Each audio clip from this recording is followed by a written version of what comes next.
back. This is Dowdy, the founder of Built for the Trades, where we help trades businesses grow through leadership development. Leadership is all about mindset. And in today's video, I'm going to teach you how to navigate through the off season. It doesn't matter the trades business, it could be plumbing or any other trades. We all have different peaks and valleys in the seasons in our businesses. And it's all about our mindset. What I mean is, early on in my career, I would see the slow times as poor me, there's no customers, cash flow is tight, I'm a victim. But then something my dad taught me was, sometimes when you're slow, that is God's way of saying, hey, rest, enjoy your family, take care of the things that need to be taken care of, because the busy seasons are going to come. As long as you're doing things right and you're working hard and you have quality and you're treating people with integrity, the busy season will come. So I want to encourage you, and today I'm going to give you a 5-point downtime checklist, off-season checklist, whatever you want to call it. Go through that checklist every time your calls start to slow down, and it will help take your business to the next level.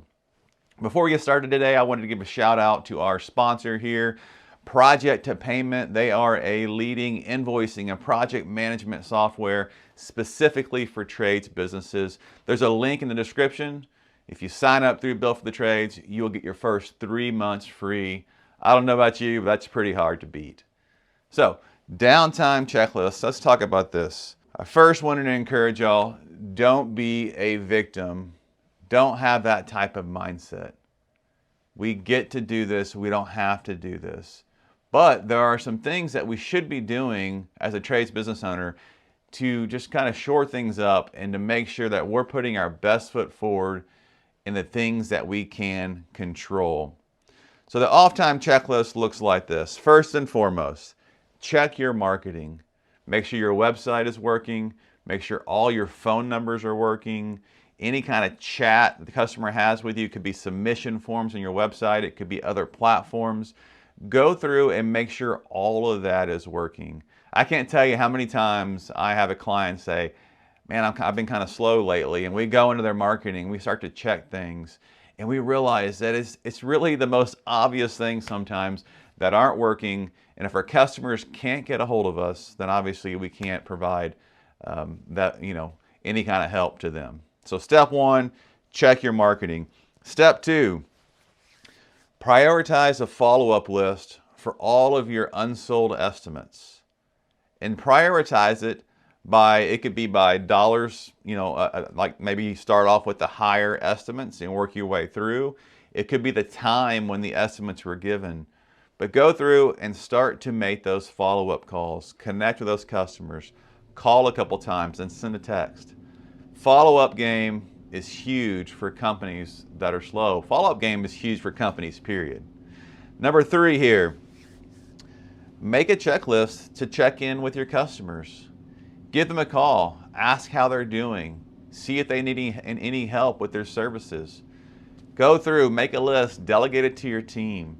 It goes a long ways in just reaching out to see how they are doing. Now, if you're a trades business that offers any kind of maintenance agreements, you can go out there and offer their annual or biannual maintenance inspections. That's huge. So in step 3, just realize we can't just sit back. We can, but the victim sits back and says, poor me, I'm waiting on the next call. The victor, the person putting their best foot forward, is prioritizing a list and actually making those calls to the customers. So after we reach out to the customers, the next thing, clean your shop, your office, clean your trucks, clean and organize your tools, bring all your equipment in and wash it all down and grease it up and maintain it and prepare for the busy season. Because if you've done the first few steps, the busy season is going to come. We know that the economy is fluctuating, customers fluctuate, they come and they go, but we're putting our best foot forward to make sure that we are getting ready for whenever that busy season comes. And then step 5 in this downtime checklist is to train your team. There's so much opportunity there. You could be teaching them new concepts. You could be coaching with them to reinstill things they already know. You could be role-playing with them. but capture that time to equip and make your team better. So that way, when it gets busy again, you have done all these things, you're ready to go, you're rocking and rolling. And I'm here to tell you, and in these steps, if you can consistently do these steps, especially the steps where you're checking your marketing, following up on estimates, and reaching out and just doing check-ins with your customers, you're going to have less downtime because you are being proactive to ensuring that you are staying busy throughout the entire year. So I hope this video helps you out. Remember to like and subscribe and share this with another business owner or another friend that you know could benefit from these videos, because we know that you developing, you getting better as a leader is going to make everybody else around you better. Hope you have an amazing day, and I'll talk to you next time.